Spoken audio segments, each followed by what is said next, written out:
ఏంటి మీరు కొబ్బరికాయలు కొనుక్కుంటున్నారా?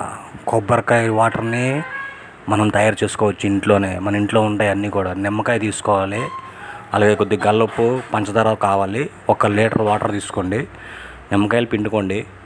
బాగా నిమ్మకాయ పిండుకున్న తర్వాత అందులో కొద్దిగా 2 స్పూన్లు షుగరు, 1 స్పూన్ సాల్ట్ వేసుకోవాలి. తర్వాత ఇవన్నీ కలిపి బాగా కలుపుకోవాలి. కలుపుకుంటే మనకి కొబ్బరి వాటర్ తయారైపోతుంది. ఈ వాటరు నార్మల్గా కొబ్బరి వాటర్ కన్నా చాలా బాగుంటుంది ఆరోగ్యకరం. కొబ్బరి వాటర్ ఈరోజు మంచిదేం కాదు, చెట్లలోనే మందులే కలిపేసి ఆ కాయలు పెరగడానికి ఏదో చేస్తున్నారు. ఇది ప్యూర్ స్వచ్ఛమైన కొబ్బరి నీళ్ళు నేను తయారు చేస్తున్నాను కాబట్టి ఇది స్వచ్ఛమైన వాటరు. అట్లుంటుంది నాతోని. మీ కళ్ళ ముందునే ఒక కొబ్బరికాయ కోసి దాని నీళ్ళు కూడా చూపిస్తాను మీ ఇద్దరికి. సేమ్ ఎలా ఉంటుంది. నేను తయారు చేసిన వాటర్ ఇది కూడా ఒకేలా ఉంటాయి చూడడానికి. టేస్ట్లో కూడా ఏమాత్రం తేడా ఉండదు. అబ్బా అట్లా ఉంటుంది నాతోని. రెండు పక్క పక్కన పెడతాను. కలర్ కూడా చూడండి మీరే, మీ కళ్ళ ముందున ఎలా ఉంటుందో అట్లుంటుంది మనతోని.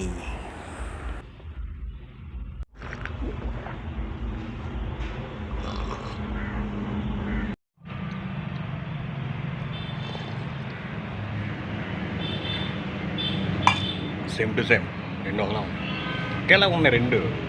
అట్లుంటుంది మనతోని.